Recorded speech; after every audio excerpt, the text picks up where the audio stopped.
Assalamualaikum warahmatullahi wabarakatuh. Nama saya Faratu Salwina Jana, NPM 1913034029. Saya dari Pendidikan Geografi 2019. Jadi akan membaca buku tentang konsep-konsep dasar ekologi dalam berbagai aktivitas lingkungan. Seperti ini bukunya, dan saya akan membacakan isi dalam buku ini serta kesimpulannya. Di sini saya akan membacakan bagian 1, yaitu bagian pendahuluan, yang isinya sejak dilaksanakannya konferensi Stockholm 1972, manusia di dunia mulai menyadari betapa ngerinya bila membayangkan terjadinya ketidakseimbangan manakala manusia dengan berbagai upaya yang irasional mengeksploitasi sumber daya alam tanpa memikirkan generasi mendatang. Namun sepanjang diskusi dan seminar tersebut masih saling mempertanyakan dan saling mengalahkan satu sama lainnya. Sebagai manusia tentu ingin turut memberikan kontribusi pemikiran yang barangkali masih memerlukan verifikasi empiris. Logika tersebut penyataan tentang sebuah sistem, yaitu ekologis, adalah salah satu ilmu tentang berpikir sistem. Berpikir ekologis adalah salah satu bentuk proses berpikir ilmiah, yaitu berpikir sintesis. Karena itu, kunci utama berpikir ekologis adalah kemampuan seseorang untuk mengait-ngaitkan secara logis komponen satu dengan lainnya dalam sebuah sistem, terbuka maupun sistem tertutup. Kemudian ada konsep-konsep dasar dalam hal ini dianggap sebagai entry point untuk meminjam istilah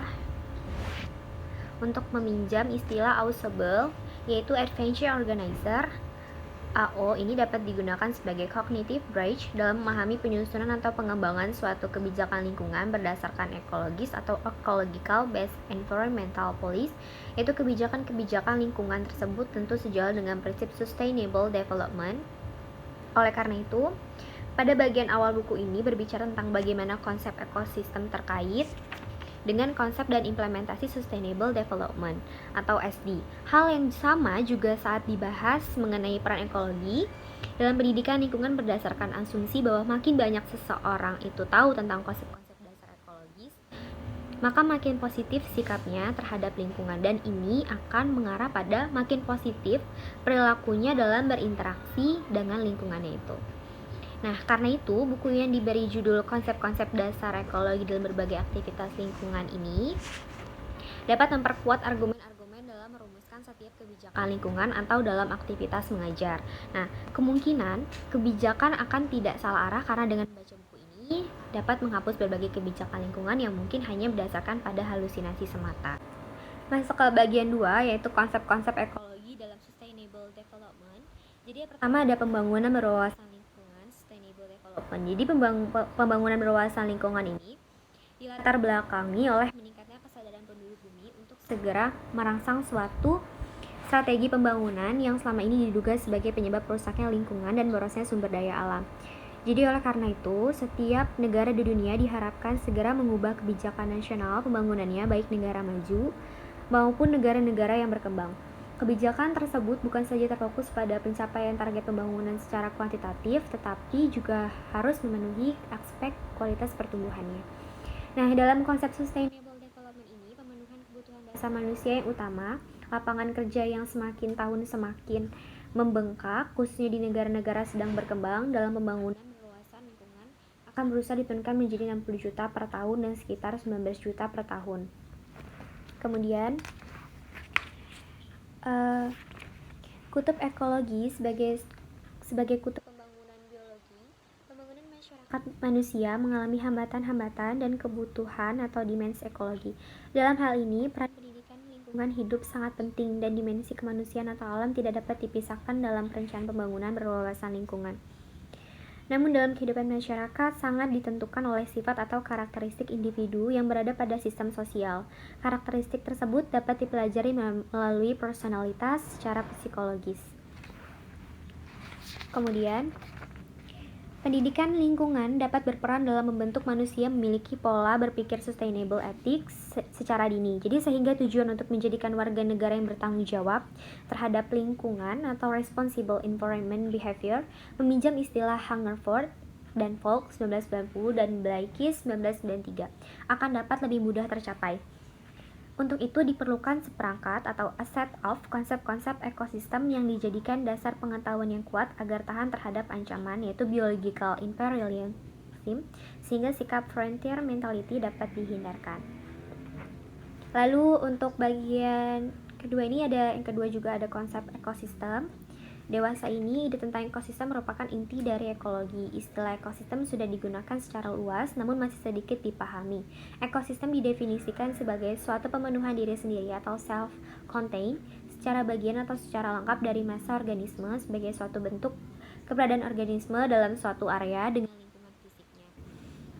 Dan semua interaksi energetik serta siklus materi yang mengaitkan organisme-organisme satu dengan lainnya dan dengan lingkungannya. Awalan eco itu menunjukkan lingkungan dan sistem, mengacu pada suatu koordinasi unit-unit yang kompleks. Jadi pada hakikatnya ekosistem adalah suatu sistem pemrosesan energi yang mana komponen-komponennya telah muncul bersama-sama sejak bertahun-tahun. Lalu yang ketiga ada hukum termodinamika. Nah, pada hukum termodinamika ini yaitu pelepasan dan penyimpanan energi dideskripsikan oleh dua hukum termodinamika, yaitu hukum pertama menyatakan bahwa energi tidak dapat diciptakan atau dihancurkan, lalu energi dapat berubah bentuk atau lepas dari satu tempat ke tempat yang lain, tetapi tanpa memperhatikan transfer atau transformasi energi apa yang berlangsung, tidak ada terjadi pemerolehan atau kehilangan energi total. Kemudian saya akan membacakan itu bagian keempat tentang produksi primer dan sekunder. Jadi produksi primer dan sekunder ini disebut primer itu karena tanamanlah yang pertama menyimpan bentuk dasar energi melalui proses fotosintesis. Kemudian apabila ada produksi primer, maka ada juga produksi sekunder, yaitu yang hanya dimiliki oleh kelompok heterotrop. Apa itu kelompok heterotrop? Yaitu kelompok ini tidak memiliki produksi kasar atau gross production, sebab kelompok ini tidak mampu memproduksi makanan sendiri sebagai hasil fotosintesis dengan bantuan cahaya matahari dan zat hijau daun. Karena tidak memiliki gross, maka kelompok heterotrop yang sebagian besar terdiri atas spesies hewan tidak memiliki net production. Lalu yang kelima ada rantai makanan, tingkatan trofik dan piramida ekologi. Nah, konsep rantai makanan, tingkatan trofik dan piramida ekologi ini merupakan konsep untuk memperjelas bahwa energi tersebut mengalir menurut hukum termodinamika dan untuk membuktikan bahwa dalam ekosistem terdapat suatu interrelatedness dan interaksi antar organisme. Jadi energi yang tersimpan pada tanaman tersalurkan dalam ekosistem melalui suatu rantai memakan dan dimakan. Selanjutnya ada siklus-siklus dalam ekosistem. Nah, aliran energi dan siklus materi atau nutrien dalam sebuah ekosistem itu merupakan proses yang sangat berpengaruh terhadap eksistensi kehidupan di bumi ini. Kedua proses tersebut mempengaruhi kelimpahan organisme, tingkat metabolisme, dan kompleksitas ekosistem. Nah, ada siklus-siklusnya, ada siklus air, ada siklus oksigen, siklus karbon, nitrogen, kemudian ada siklus fosfor, sulfur, dan ada intrusi manusia terhadap siklus ekologi. Kemudian yang ketujuh ini ada konsep densitas dan carrying capacity. Nah, konsep densitas berkaitan dengan kepadatan. Jadi bila hewan itu menjadi subjek diskusi dan dikatakan kerapatan bila tanaman atau vegetasi yang menjadi bahan pembicaraan. Kalau populasi suatu spesies hanya memiliki jumlah anggota yang sedikit, maka dikhawatirkan akan mempersulit mereka untuk saling bertemu dan melakukan reproduksi demi mempertahankan generasinya.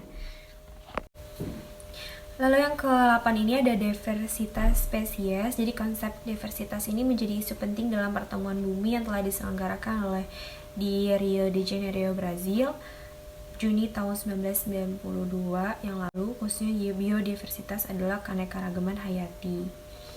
Nah, menurut Smith ini diversitas spesies merupakan banyaknya spesies pada komunitas. Semakin banyak jumlahnya, semakin besar diversitas.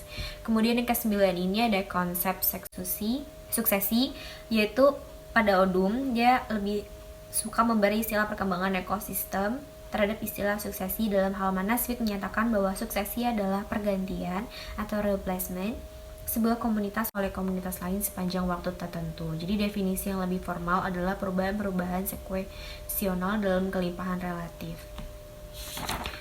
Nah, oleh karena itu dalam kaitannya antara suksesi. Jadi kesimpulannya itu pada bab 2 ini konsep ekologi dalam sustainable development itu ada pembangunan berwawasan lingkungan atau sustainable development. Jadi di mana itu dibahas tentang bagaimana manusia berwawasan tentang hadap lingkungan sekitarnya, baik itu tentang pendidikan maupun pekerjaannya.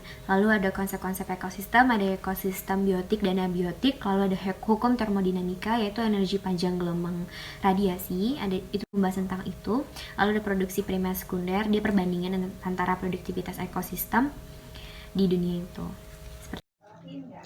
Selanjutnya ada bagian ketiga yaitu ekologi dalam pendidikan lingkungan. Nah, untuk pembangunan diidentikan dengan industrialisasi dalam rangka pemenuhan kebutuhan dasar manusia yang masih berhasil apabila didukung oleh tersedianya sumber daya alam yang cukup. Daya dukung lingkungan atau carrying capacity secara teoritis dan empiris telah menunjukkan bukti sangat mempengaruhi stabilitas ekosistem sebagai pusat sumber daya alam yang beraneka. Jadi, oleh karena itu, keberhasilan suatu proses pembangunan itu sangat ditentukan oleh tersedianya sumber daya alam tersebut secara kuantitas dan atau kualitas, baik sumber daya alam yang dapat diperbarui, renewable resource seperti hutan, air, tanaman, dan sebagainya. Kemudian itu konsep pembangunan berwawasan lingkungan adalah bagaimana setiap negara dapat terus membangun untuk memenuhi kebutuhan dasar manusia dengan cepat, seimbang dengan pertumbuhan penduduk yang juga bertambah dengan cepat. Nah, salah satu caranya itu adalah melalui industrialisasi tersebut. Kemudian, sejak konferensi Stockholm ini, pendidikan lingkungan sudah dikenal sebagai cabang studi yang independen dan bukan semata tentang ekologi. Oleh karena itu, Juni tahun 95 yang lalu, di Athena, Yunani telah dilangsungkan suatu workshop dengan salah satu tujuan yaitu meninjau kembali atau reorientasi pendidikan lingkungan, terutama tentang isi, cakupan, dan metodenya. Bagaimana kaitan antara pendidikan ekologi dan pendidikan lingkungan itu tujuannya apa? Model bentuknya warga negara berwawasan lingkungan menjadi isu global penting dewasa ini. Jadi ekologi itu hanya dikenal oleh para ahlinya saja sampai bertahun-tahun, khususnya itu pada tahun 50-an dan 60-an. Dan lagi ekologi itu jarang muncul dalam dunia akademik. Namun sejak adanya gerakan lingkungan yang dimulai pada akhir tahun 60-an itu dan awal 70-an, ekologi itu mulai populer karena sering muncul pada surat kabar, majalah-majalah, buku-buku, dan juga berkaitan erat dengan lingkungan. Dalam kaitannya dengan pendidikan lingkungan atau PKLH, ekologi itu merupakan ilmu yang mendasari perkembangan pendidikan lingkungan secara multidisiplin. Jadi ekologi itu dalam hal ini bukan sebagai ilmu dasar atau ilmu murni lagi, akan tapi sudah menjadi ilmu terapan sebab konsep-konsep dasarnya diterapkan untuk dikembangkan dalam proses pembelajaran pendidikan lingkungan. Jadi dapat kita simpulkan ekologi dalam lingkungan ini yaitu di mana kita menghubungkan hubungan positif antara kesadaran ekologis berupa apresiasi terhadap lingkungan alam, keinginan bertindak dan berkorban demi lingkungannya secara perilaku ekologisnya. Yaitu salah satu contohnya adalah tidak mengkonsumsi energi berlebihan. Kemudian dapat juga disimpulkan salah satu tujuan pendidikan lingkungan ini adalah membentuk warga negara berwawasan lingkungan atau lebih konkret disebut perilaku warga negara yang bertanggung jawab terhadap lingkungan. Seperti itu. Kemudian ada bagian keempat, itu tentang ekologi dan biodiversitas. Jadi mana pembangunan bertujuan mulia yaitu untuk meningkatkan kesejahteraan umat manusia, namun dampak negatif yang ditimbulkannya pun memerlukan kearifan pemikiran. Jadi salah satu dampak yang mulai mendapat perhatian serius dari umat manusia di abad ke-21 adalah semakin turunnya tingkat biodiversitas. Jadi sumber daya biologis yang merupakan porsi biodiversitas itu adalah memiliki penggunaan nyata serta potensial bagi masyarakatnya. Merupakan daya dukung vital bagi sebagian besar kehidupan manusianya. Jadi ekosistem yang sedang mengalami degradasi melalui pengelolaan sumber daya biologis yang keliru akan kehilangan kapasitas untuk mendukung populasi manusia yang kehidupannya sangat tergantung pada sumber daya tersebut. Dan lagi degradasi ini juga menimbulkan biaya melalui erosi tanah, siltasi sumber-sumber penyimpanan air, perubahan iklim lokal, penggunaan, dan hilangnya produktivitas, seperti itu. Nah, di sini nih ada beberapa contohnya, ada konvensi biodiversitas, yaitu deklarasi Rio, yang ditangani oleh lebih dari 150 kepala negara tersebut. Dia menghasilkan 5 dokumen, yaitu pernyataan tentang prinsip-prinsip yang merupakan panduan dalam melaksanakan pembangunan nasional. Nah, khususnya dalam perlindungan terhadap lingkungan, tentang perubahan iklim dan biodiversitas, pernyataan tentang prinsip-prinsip hutan, seperti itu. Nah, konservasi biodiversitas itu sendiri muncul pada abad 15. Terus ada dampak manusia terhadap lingkungan. Jadi pada dasarnya karakteristik umum yang dapat menjelaskan manusia mempengaruhi perilaku lingkungan dan semua konsekuensi dari pengaruh-pengaruh ini dapat diidentifikasi. Nah, faktor-faktor penyebab kerusakan lingkungan ini disebut dengan key faktor yang secara tidak langsung menurunkan tingkat biodiversitas ekosistem. Key factors dalam hal itu adalah human factors. Jadi dia besarnya populasi manusia yang diestimasi akan mencapai 7,1 miliar penduduk dunia dengan perkiraan pertumbuhan 90 juta orang per tahun. Dan teknologi dan sumber-sumber alam itu di mana batasan terhadap research adalah anything that is of use to the man. Jadi teknologi didefinisikan sebagai knowledge required in order to apply research to some purpose of human use. Jadi kesimpulannya adalah berbagai fakta di atas itu menunjukkan manusia turut berperan dalam terjadinya degradasi lingkungan, terutama turunnya tingkat biodiversitas secara langsung maupun tidak langsung. Di samping memang karena faktor alami dan juga oleh karena itu kehadiran pendidikan lingkungan ini sebagai salah satu sarana membentuk sikap secara dini dan mengubah sikap yang mengaruh kepada perilaku bertanggung jawab merupakan suatu keharusan. Jadi sekalipun dapat memerlukan jangka waktu yang sangat panjang dibandingkan dengan cara lain seperti misalnya pemberian sanksi hukum, semoga berdasarkan model-model di atas ini sesuai dengan tujuan yang ingin dicapai. Maka pendidikan lingkungan berdasarkan mampu mengentaskan ignorance manusia tentang konsep-konsep dasar ekologi, khususnya informasi tentang biodiversitas ini. Jadi bagian 6 ini adalah ekologi dalam manajemen lingkungan. Jadi secara teoritis ekologi itu didefinisikan sebagai ilmu yang mempelajari tentang dua hal, yaitu interaction dan interrelatedness antar berbagai spesies dan lingkungan di bumi ini. Jadi konsep interaction berkaitan dengan saling ketergantungan dan saling memangsa antar spesies itu. Sedangkan konsep interrelatedness dapat berupa keterkaitan antara komponen biotik dengan abiotik.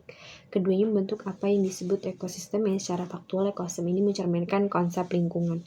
Karena itu logikanya manajemen lingkungan juga manajemen ekosistem, sehingga manajemen lingkungan erat berkaitan dengan ekologi.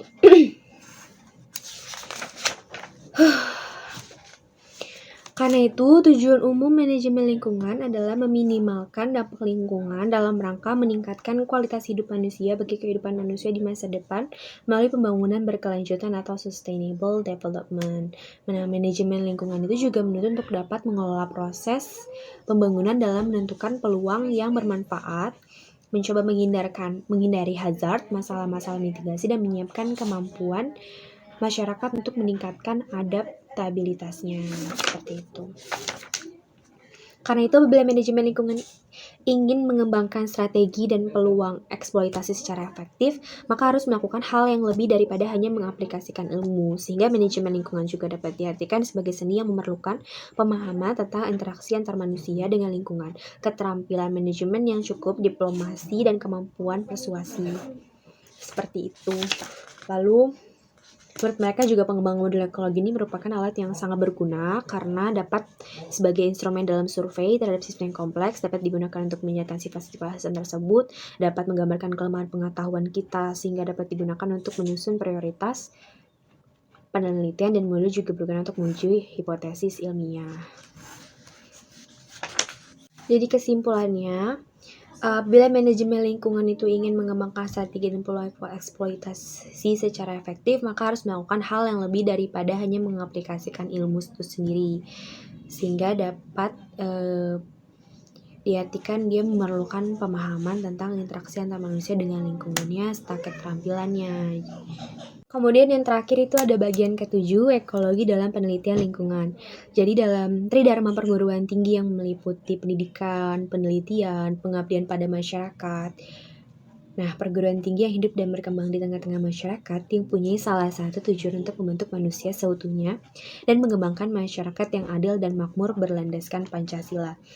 Tujuan ini dapat dicapai bila terdapat keseimbangan antara ketiga dharma tersebut, dan pengabdian pada masyarakat dapat dilaksanakan secara efektif apabila dasar-dasar metode penelitian hakikat ilmu melalui sebagai man of analysis dengan individual power of reason-nya. Hasil dan pengabdian pada masyarakat tersebut dapat berupa balikan atau feedback dalam rangka perbaikan atau revisi terhadap pendidikan, pengajaran, dan penelitian. Nah, jalan satu-satunya cara pembentukan manusia modern ini melalui pendidikan dapat memberikan kemampuan untuk mengembangkan kebudayaan pada umumnya dan ilmu pengetahuan teknologi pada khususnya. Untuk tidak menuju ke keruntuhan sumber daya alamnya, maka manusia memerlukan ilmu pengetahuan yang dikaji dan dikembangkan menurut metode ilmiah dengan kaidah-kaidah tertentu melalui penelitian. Dengan demikian, luasnya pengetahuan atau knowledge, maka perlu adanya pembatasan berupa ilmu-ilmu atau sains, sehingga dalam tulisan ini pun tidak dapat terliput semua bidang, hanya dibahas tentang masalah yang berkaitan dengan penelitian lingkungan, terutama dalam penelitian ekologi atau ekologi research. Nah, ada banyak sekali cara-caranya, yaitu pertama dia cara mengambil sampel atau sampling method, kemudian ada simple random sampling, lalu ada cara lainnya itu sering digunakan oleh para peneliti lingkungan adalah transrect yaitu dan cara INSONAM, yaitu cara ini sangat baik dipakai bila kita ingin mengambil sampel di mana pada sepanjang lokasi terdapat perubahan-perubahan atau gradiasi faktor lingkungan dan juga dengan variasi topografi area setempat. Caranya adalah dengan membuat garis lurus sepanjang zone yang akan disampel dan menempatkan beberapa kuadrat sepanjang garis tersebut sesuai dengan interview yang dibuat. Nah, metode INSOM juga dikembangkan oleh SB dan Pigeon, yaitu dengan meletakkan kuadrat-kuadrat. Cara ini dapat pula dipakai untuk mencatat hubungan timbal balik antara spesies yang satu dengan spesies lainnya dan spesies dengan faktor lingkungannya. Kemudian ada penilaian. Yang ketiga ada penilaian atau assessment terhadap kelimpahan atau abundance. Nah, cara yang paling sederhana dan cepat untuk menilai vegetasi dengan mendaftar secara subjektif. Kemudian pada beberapa cara yang telah dijelaskan di atas kurang begitu akurat, maka kemudian dikembangkan metode yang lebih akurat lagi. Nah, ada beberapa aspek yang perlu dicari dengan cara ini, kepadatannya, ada juga penutup, frekuensi. Lalu ada beberapa faktor yang mengaruhi frekuensi, ada pengaruhnya besar kuatnya kuadrat, pengaruhnya distribusi spasial dan spesies, itu ada metode untuk menaksir densitas, menghitung langsung menggunakan sampel, metode tangkap-tangkap kembali, besarnya populasi. Nah, untuk mengatasi masalah itu maka telah dikembangkan suatu cara untuk menaksir atau mengestimasi besarnya populasi di mana individunya capture, recapture, dan dikenal pula dengan istilah indeks atau Lincoln. Nah, tekniknya itu adalah dengan menangkap sampel yang banyaknya diketahui dan diberi tanda, kemudian dilepas lagi dan setelah beberapa lama ditangkap lagi. Nah, dalam hal ini suatu taksiran besar populasi berdasarkan dalam hal ini itu suatu taksiran besarnya populasi didasarkan pada asumsi bahwa proporsi individu hasil recapture sama dengan proporsi semua individu ditandai dengan populasinya. Seperti itu. Terus ada analisa statistika. Jadi itulah hasil isi dan kesimpulan dari buku yang saya baca. Lalu ada tujuan dari buku ini dibuat itu adalah untuk mengingat makin maraknya pengerusakan lingkungan hampir di seluruh dunia. Jadi makin menguatkan dugaan kita bahwa manusia memegang peran penting disebabkan oleh faktor ketidaktahuan atau ignorance itu. Hanya mementingkan profit atau keuntungan dan ketidaktahuan tentang konsep-konsep dasar ekologi. Khususnya dalam mengambil keputusannya. Dengan membaca buku ini itu kita dapat mengurangi ketidaktahuan tersebut. Dan kita dapat lebih memahami peran penting konsep-konsep dasar ekologi dalam pembangunan berkelanjutan. Terima kasih. Terima kasih juga bagi yang sudah mendengarkan. Terima kasih juga tugas yang telah diberikan oleh dosen yaitu Ibu Irma Lucy Nugraheni. Saya Farah Sawinajana mengucapkan terima kasih. Wassalamualaikum warahmatullahi wabarakatuh. Apabila ada kata saya mohon maaf. Apabila ada perbedaan tempat saya mohon dimaklumi. Kepada Allah saya mohon ampun. Wabillahi taufiq wal hidayah. Wassalamualaikum warahmatullahi wabarakatuh.